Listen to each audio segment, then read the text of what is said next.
PM Modi ने video conferencing के जरिए रेडियो कनेक्टिविटी बढ़ाने के लिए 91 एफएम ट्रांसमीटरों का उद्घाटन किया है, जिसमें एमपी भी शामिल है। नरसिंहपुर, दमोह और बुरहानपुर को एफएम रेडियो स्टेशन की सौगात मिली है। इससे सीमावर्ती क्षेत्रों और आकांक्षी जिलों में एफएम रेडियो संपर्क को बढ़ावा मिलेगा। पीएम के रेडियो कार्यक्रम मन की बात की 100वीं कड़ी के प्रसारण से 2 दिन पहले रेडियो सेवाओं का ये विस्तार किया गया है। पीएम ने कहा, आज ऑल इंडिया रेडियो की एफएम सेवा का ये विस्तार ऑल इंडिया एफएम बनने की दिशा में एक महत्वपूर्ण कदम है।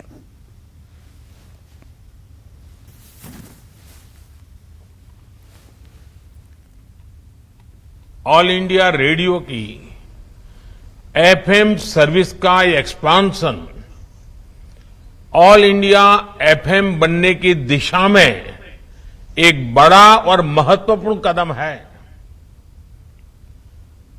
ऑल इंडिया रेडियो के 91 एफएम ट्रांसमीटर्स की ये शुरुआत देश के 85 जिलों के 2 करोड़ लोगों के लिए उपहार की तरह है।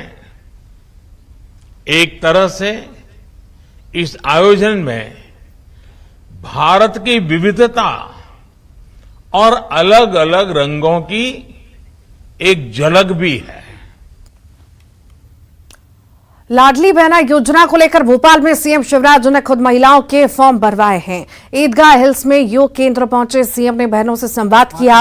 इसके बाद सीएम टीला जमालपुरा पहुंचे, जहां बहनों ने मेरे भैया जी आए हैं, रोशन हुई है मेरी गलियां गाना गाकर सीएम का स्वागत किया। इस दौरान सीएम लाडली बहनों के बीच जाकर बैठ गए और उनके साथ भजन गुनगुनाए। सीएम ने कहा, लाडली बहना ये एक योजना नहीं है, बहनों की जिंदगी बदलने के लिए क्रांति है। सीएम ने बहनों को वचन दिया कि आखिरी सांस तक बहनों की बेहतरी के लिए काम करता रहूंगा।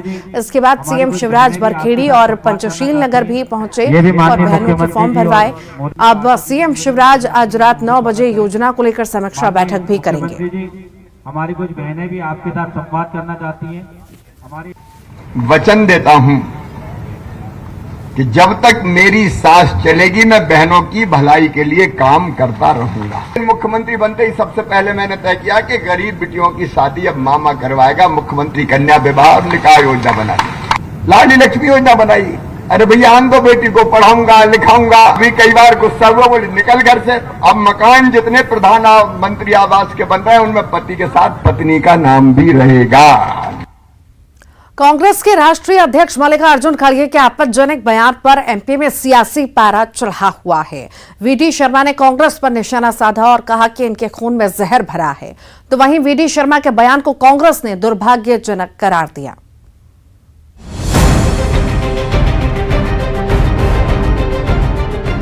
कर्नाटक में एक रैली के दौरान मल्लिकार्जुन ने सांप वाला बयान दिया। उस बयान के बाद सफाई भी दी, लेकिन तब तक डैमेज हो चुका था। मल्लिकार्जुन खड़गे के बयान को लेकर बीजेपी ने हमला किया। प्रदेश अध्यक्ष वीडी शर्मा ने कांग्रेस की भारत जोड़ो यात्रा का जिक्र करते हुए निशाना साधा और कहा कि कांग्रेस के खून में जहर है। क्या जोड़ेंगे कि जिनके खून में ही जहर भरा है। मैं तो ये कहना चाहता हूं कि जिस प्रकार से कांग्रेस के राष्ट्रीय अध्यक्ष ने भारत नहीं दुनिया के लोकप्रिय नेता माननीय नरेंद्र मोदी जी के बारे में कहा, तो मैं कहना चाहता हूं कि कांग्रेस के खून में ही जहर है और यही उनके कंठ से उद्गार होते हैं, चाहे वो खड़गे जी हो, चाहे वो दिग्विजय सिंह जी हो, चाहे वो और इस प्रकार के नेता हैं जो इस प्रकार की भाषा और शब्दावलियों का उपयोग करते हैं। उधर कांग्रेस ने मल्लिकार्जुन के बयान का बचाव किया और ट्विस्ट करने के आरोप लगाए। पीसी शर्मा ने आजादी की लड़ाई में कांग्रेस के योगदान का जिक्र किया, साथ ही वीडी शर्मा के बयान को दुर्भाग्यजनक बताया। फायदा, लेकिन ये समझ लें कि कर्नाटक में 2/3 मेजॉरिटी से कांग्रेस आ रही है। उसके बाद जो हवाएं चलेंगी तूफान, उससे मध्य प्रदेश, राजस्थान और छत्तीसगढ़ में फिर कांग्रेस आएगी और 2023 में राहुल गांधी के नेतृत्व में दिल्ली में कांग्रेस सरकार बनेगी 2024 में। तो ये सब डरे हुए हैं, इसी डर के चीजों को इधर से उधर तोड़ मरोड़ के बयानबाजी करते हैं, इससे कोई फर्क पड़ेगा नहीं। कर्नाटक चुनाव में मल्लिकार्जुन खड़गे के बयान को लेकर कांग्रेस बैकफुट पर आ गई है। खड़गे के माफीनामे से डैमेज कंट्रोल की कोशिश जरूर हुई है, लेकिन सियासी नफे नुकसान का पता चुनावों के बाद ही लगेगा। बागेश्वर धाम प्रमुख धीरेन्द्र शास्त्री का कार्यक्रम बिहार के नौबतपुर में तय हो गया है और इस बीच आरजेडी के नेताओं ने धीरेन्द्र शास्त्री के खिलाफ मोर्चा खोल दिया है। मंत्री तेज प्रताप यादव चेतावनी उन्होंने दी है, तो वहीं आरजेडी प्रदेश अध्यक्ष ने कहा कि ऐसे बाबा को जेल में होना चाहिए। आरजेडी नेताओं के बयान पर बीजेपी विधायक रामेश्वर शर्मा ने कड़ी प्रतिक्रिया दी है। बिहार आ रहे हैं, उनको एयरपोर्ट पे घेराव में करने का काम करूंगा। बागेश्वर धाम के धीरेन्द्र शास्त्री के बिहार में होने वाले कार्यक्रम से पहले विवाद खड़ा हो गया है। धीरेन्द्र शास्त्री का कार्यक्रम नौबतपुर में तय हुआ है, वहीं उनके कार्यक्रम को लेकर आरजेडी नेताओं की बयानबाजियां शुरू हो गईं। लालू प्रसाद के बड़े बेटे और बिहार सरकार में पर्यावरण मंत्री तेज प्रताप यादव ने धीरेन्द्र शास्त्री को अपने अंदाज में चेतावनी दी। अगर बागेश्वर बाबा हिंदू मुसलमान भाई को लड़वाने के लिए आ रहे हैं तो मैं उनका विरोध करूंगा, उनको एयरपोर्ट पे घेराव में करने का काम करूंगा। अगर बागेश्वर बाबा आएंगे और हिंदू मुसलमान को लड़वाने का काम करेंगे। बात इतने पर ही नहीं रुकी। आरजेडी के प्रदेश अध्यक्ष जगदानंद सिंह ने ये तक कह दिया कि बागेश्वर बाबा जैसे लोगों को जेल में होना चाहिए। असल में इसी को जेल में रहना चाहिए और जेल में नहीं है, यही अफसोस की बात है। आरजेडी नेताओं के बयान पर एमपी से प्रतिक्रिया आई है। बीजेपी के विधायक रामेश्वर शर्मा ने कहा कि बिहार की जनता धीरेन्द्र शास्त्री को सुनना चाहती है। साथ ही आरजेडी नेताओं को बीजेपी विधायक ने नसीहत भी दी।